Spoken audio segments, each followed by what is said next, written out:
નમસ્કાર, આપ જોઈ રહ્યા છો નેશન પ્લસ ન્યૂઝ. હું છું આપની સાથે હેતલ ભગત. ડભોઈ તાલુકાના ખેડૂતોને સરકાર દ્વારા ઓર્ગેનિક ખેતી કરવા માટે સહાય આપવામાં આવી છે. ડભોઈ તાલુકાના 8 થી 10 ગામોમાં ધારાસભ્યના માર્ગદર્શન અને જિલ્લા પંચાયતના ઉપપ્રમુખની ઉપસ્થિતિમાં ખેડૂતોને વેલાની શાકભાજીની સહાય આપવામાં આવી હતી. સરકાર તરફથી દૂધી, કારેલા, ટીંડોળા, ગલકા, પરવર કરવા માટે ખેડૂતોને ઓર્ગેનિક ખેતી કરવા માટે સહાય આપવામાં આવ્યા છે. ત્યારે ડભોઈ તાલુકાના ખેડૂતોને સહાય આપવામાં આવી છે. માનનીય વડાપ્રધાન નરેન્દ્રભાઈ મોદી સાહેબ કહે છે, ગેરંટી આપી છે કે ખેડૂતોની આવક ડબલ કરવી. તો કઈ રીતે?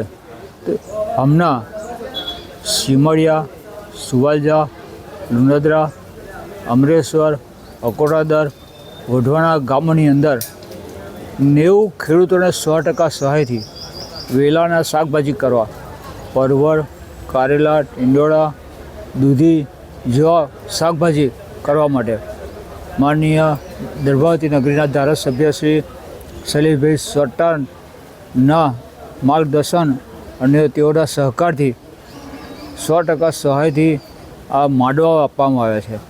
અને સાથે સાથે પાણીની પણ વ્યવસ્થા કરવામાં આવી છે. કેટલી જગ્યાએ શૈલેષભાઈના સહકારથી ચેકડેમો બનાવ્યા છે. કેટલી જગ્યાએ વઢવાણા તલાવનું પાણી ઉનાળામાં નહોતું મળતું, ઉનાળામાં મળવાનું ચાલુ કર્યું છે. અને 100% પિયત ખેતી થાય તે માટેના પ્રયત્નો. અને આ જે 90 ખેડૂતોને વેલાની શાકભાજી કરવા માટે 100% સહાયથી માંડવા આપવામાં આવ્યા છે. એને ઓર્ગેનિક ખેતી માટે ખાસ શૈલેષભાઈ સોટાએ વિનંતી કરી છે કે અત્યારે આપણે ઓર્ગેનિક ખેતી જેમ બને તેમ વધુ ને વધુ કરો. એટલે અત્યારે ઓર્ગેનિક ખેતીની પણ મોટા પાયે શરૂઆત કરી છે.